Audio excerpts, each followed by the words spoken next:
pessoal, tudo bom com vocês? Nesse vídeo, pessoal, nós vamos ver soluções. Então, meu nome é a professora Patrícia Ferraz, né? Nosso conteúdo é a química. Pessoal, olha só aqui. O que é uma solução química? Uma solução química é uma mistura homogênea, tá? Que eu já expliquei para vocês e fiz a experiência como que é uma mistura homogênea, que pode ser classificada de diversas formas, como quanto à presença do íons, quanto à saturação ou quanto ao estado físico. As soluções estudadas em química são misturas homogêneas, tá? Então, são as soluções estudadas em química, são homogêneas que apresentam uma única fase. De duas ou mais substâncias, tá certo? Sendo que a substância que se dissolve é chamada de soluto, que eu fiz também no experimento para vocês, e a que dissolve a outra é o solvente. Por exemplo, se misturarmos uma pequena quantidade de sal em água, se eu pegar aqui um becker, adicionei aqui o sal e H2O aqui dentro, né? Misturei completamente. Então, quando eu misturo, eu vejo apenas uma fase. Qual fase que eu vejo? Eu vejo a fase da água. Eu não vejo o sal que já está dissolvido ali, que é o nosso cloreto de sódio, tá, pessoal? Que é o NaCl. E a água será o solvente. Então, não se esqueça que o sal será o soluto, tá? Aqui, e a água será o solvente. As partículas do soluto dissolvidas nas soluções apresentam o diâmetro menor ou igual a 1 nanômetro, tá? Sendo que elas não se sedimentam com o passar do tempo e não podemos separar seus componentes por métodos físicos, tais como filtração aqui, tá? Filtração, centrifugação, somente por métodos químicos como a destilação. Aqui, a destilação, tá? Além disso, a solução só será verdadeira se até mesmo olhando em um ultramicroscópio ela continuar homogênea em toda a sua extensão. Então, pessoal, o sangue mesmo, quando ele está ali dentro do tubo de ensaio, você olhando para ele, você pensa que ele é homogêneo, mas quando você coloca ele na centrífuga, olha como que ele vai ficar. E se você olhar por um ultramicroscópio, você vai ver que o sangue é heterogêneo. Olha a separação dele aqui. Então, por exemplo, quando observamos o sangue, né, a olho nu, ele parece ser solução porque parece apresentar uma única fase. No entanto, se olharmos em um microscópio, veremos que ele apresenta vários componentes, sendo que seus 4 componentes primários são glóbulos vermelhos, glóbulos brancos, plaqueta e plasma, tá certo? Se o colocarmos em uma centrífuga, esses componentes são separados, como pode ser visto na imagem aí, glóbulos vermelhos, glóbulos brancos, o plasma aí, né, e as plaquetas, como pode ser visto na imagem abaixo. Então, o que é uma centrífuga? A centrífuga, pessoal, é um aparelho usado em buraquinho e ela gira com muita força. Então, girando, ela vai fazer uma sedimentação. Então, ela vai fazer a separação aí do que chamado aí, glóbulos vermelhos, glóbulos brancos, plaquetas e plasma. Sangue centrifugado e a sua imagem no microscópio. Então, aqui já está centrifugado, já rodou bastante, e aqui você vê pelo microscópio, tá? Você vê aí a separação delas. Agora, existem soluções iônicas e moleculares. As iônicas são as que possuem íons espécies químicas carregadas eletricamente, dissolvidos, que podem ser obtidos de duas formas. Uma é a dissociação iônica, que é quando a substância já é formada por íons e eles são separados ao entrar em contato com o solvente, tá? que na maioria das vezes é a água, ou seja, só ocorre com composto iônico, como é o caso do sal de cozinha aí. Vou fazer aqui para vocês, ó. Se eu colocar dentro de um becker NaCl, que é o sal, né? Sal de cozinha, adicionei aqui dentro. E adicionei também o nosso solvente, que é H2O, que é a nossa água, tá? Coloquei aqui, ó, em 500 ml de água, que é H2O. Coloquei 10 gramas de sal.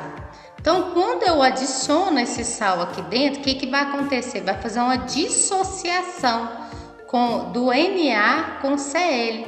Então, eles vão se separar. Aqui tem sinalzinho positivo, aqui tem negativo. Por quê, professora? Vou colocar aqui para você, ó. A última camada, a penúltima camada da distribuição eletrônica do sódio é 8 elétrons. Então, 1, 2, 3, 4, 5, 6, 7, 8. Isso aqui gira, né? É um círculo, uma camada. Então, a outra camada aí, sobrou só um para o sódio. E ele está fazendo jogo com quem? Com o cloro. O cloro, a última camada do cloro é 7. Só que para o cloro ter estabilidade, ele precisa de 8. E o sódio também. Então, ó, 1, 2, 3, 4, 5, 6, 7. 7, né? Que o cloro tem. Então, o que vai acontecer? Esse sódio aqui vai doar um elétron para esse cloro, ficando então o cloro com 8 elétrons na última camada.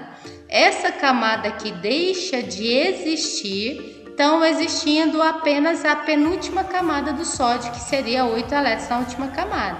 Então, esse maisinho aqui significa que o sódio está perdendo um elétron e que o cloro está ganhando o elétron. Então, gente, na química para nós, sinal positivo ele ganha, tá? Ou perde, desculpa, gente. Eu olhei para um e coloquei o outro. Deixa eu apagar aqui. Pronto, já apagamos. Agora vamos voltar. Então, sinal positivo perde elétrons, né? Elétrons.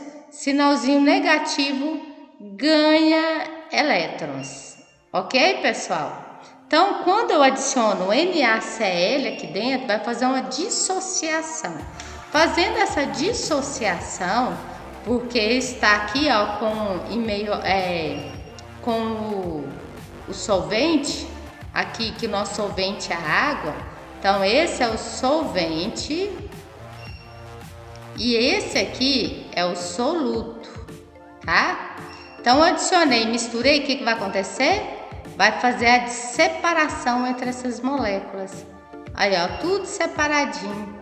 O menuzinho aqui, o mais, tudo separado aqui dentro no meio aquoso.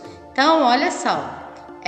O íon, como é o caso do sal de cozinha, que em meio aquoso forma o íon Na+, e Cl-. A outra forma é por ionização, em que os íons não existiam anteriormente, mas as substâncias dissolvidas são moleculares e reagem com a água, formando os íons, como é o caso do cloreto de hidrogênio, que em meio aquoso forma o ácido clorídrico, tá? Então, se ele tiver em meio à água, que é meio aquoso, ele vai ficar eletricamente. Então, ó, o H+ vai ficar positivo, o Cl vai ficar negativo. Então, um ganha, outro perde. E já as soluções moleculares são aquelas em que as substâncias moleculares dissolvidas não reagem com a água, apenas se dissolvem, separando suas moléculas que estão agrupadas, até que fiquem separadas em solução, como ocorre com o açúcar na água. Então, se você adicionar o açúcar na água e coloca a fórmula da sacarose, ela vai ter uma separação entre elas, mas não será o que? Não terá cargas. Então, vamos para o próximo. Na maioria das vezes, pensamos em soluções líquidas, que são as mais usadas em laboratórios de química. No entanto, existem soluções sólidas, tá? Sólidas que eu já falei para vocês, como as ligas metálicas, sendo que um exemplo é o aço, mostrado abaixo, que é formado por cerca de 98,5% de ferro e 0,5% e de 0,5 a 1,7% de carbono e traços de silício, enxofre e fósforo. Também existem soluções, tá? Vocês entenderam essa aqui, né? Eu nem fiz o ponto de separação. Então, soluções gasosas, como o ar que é formado em sua maior porcentagem por gás nitrogênio. E muitas pessoas pensam que nós respiramos apenas o gás oxigênio. Então, o gás nitrogênio é 79% e o gás oxigênio é apenas o que? 20%. Outra forma de classificar as soluções é quanto à saturação, que depende do coeficiente de solubilidade. Não esqueça disso. Isso é, da quantidade máxima de soluto que pode ser dissolvido em determinada quantidade de solvente, que eu fiz o experimento para vocês na nossa aula, em uma dada temperatura. Quanto a esse aspecto, temos 3 tipos de soluções aí. Vamos ver. Solução insaturada, quanto a quantidade de soluto dissolvido na água é inferior à quantidade máxima possível em uma temperatura específica. Então, eu vou colocar dentro de um becker aqui, H2O, e vou colocar aí nossa açúcar, tá? Coloquei aí açúcar, coloquei 10 gramas de açúcar e coloquei aqui, 1 litro de H2O.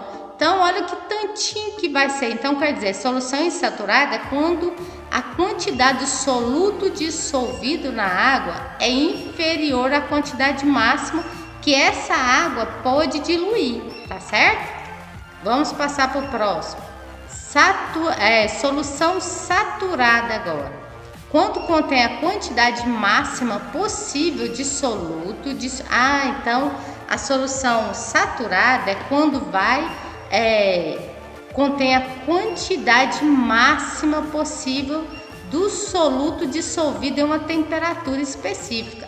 Então quando eu colocar dentro de um becker aqui, eu vou colocar NaCl e 200 gramas de H2O. E coloquei aqui uns 20 gramas de sal. Então, vamos supor que a capacidade máxima, que essas 200 gramas, vamos colocar em ml, porque senão depois vocês vão estranhar isso aqui que eu coloquei. Depois eu falo sobre isso no próximo vídeo.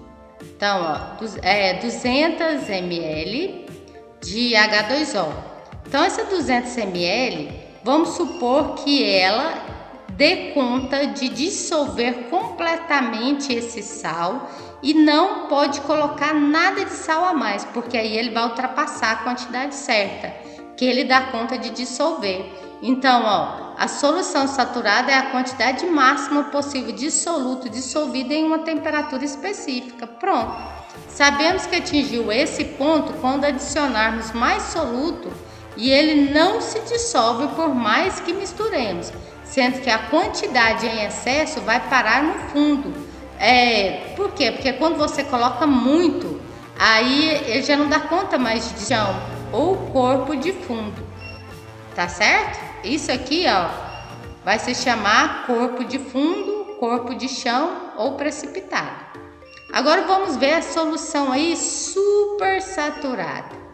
Quando a quantidade de soluto dissolvido está maior que o coeficiente de solubilidade em uma temperatura específica. Por exemplo, digamos que temos uma solução saturada com a quantidade de corpo de chão, que é esse aqui, em temperatura ambiente, e aquecemos, misturando e solubilizando o precipitado. Visto que em uma temperatura maior, o coeficiente de solubilidade aumenta. Professora, então entendi. Se eu pegar essa mesma solução aqui, com corpo de fundo ou corpo de chão, e aquecer, colocar fogo aqui, bico de Bunsen, com a tela de amianto aqui, tá? Embaixo, aí coloca o bico de Bunsen, tá? E aquece essa temperatura aqui da água que tá ali dentro com o cloreto de sódio. O que vai acontecer? A temperatura maior, o coeficiente de solubilidade aumenta, então ele vai dissolver mais um pouco aí. Então é chamado de solução supersaturada. Vamos para o próximo. Já terminou aqui. Então, pessoal, vocês entenderam o que é solução saturada? Eu fiz os exemplos para vocês, mostrei na nossa aula, eu mostrei cada um o que era e fiz os exemplos das soluções líquidas aí. A gente fez exemplo, né, de água e açúcar, que é a sacarose, de soluções sólidas. Eu mostrei para vocês um anel feito de uma proporção de ouro e outra proporção de outros metais, que são as soluções sólidas. A gasosa, o ar que respiramos, desse exemplo no dia, né, pessoal? E quanto à saturação, são 3: solução insaturada, dissolvido na água inferior à quantidade máxima, né? Aqui, solução saturada é a quantidade máxima possível de soluto dissolvido na temperatura específica, a temperatura que o exercício apresentar. E solução supersaturada, quando a quantidade de soluto dissolvido está maior que o coeficiente de solubilidade em uma temperatura específica. E que se nós aumentarmos essa temperatura aqui, o que vai acontecer? Visto que em uma temperatura maior, o coeficiente de solubilidade vai aumentar. Tá certo, pessoal? Eu espero que todos vocês tenham gostado dessa aula. Fica com Deus e até a próxima.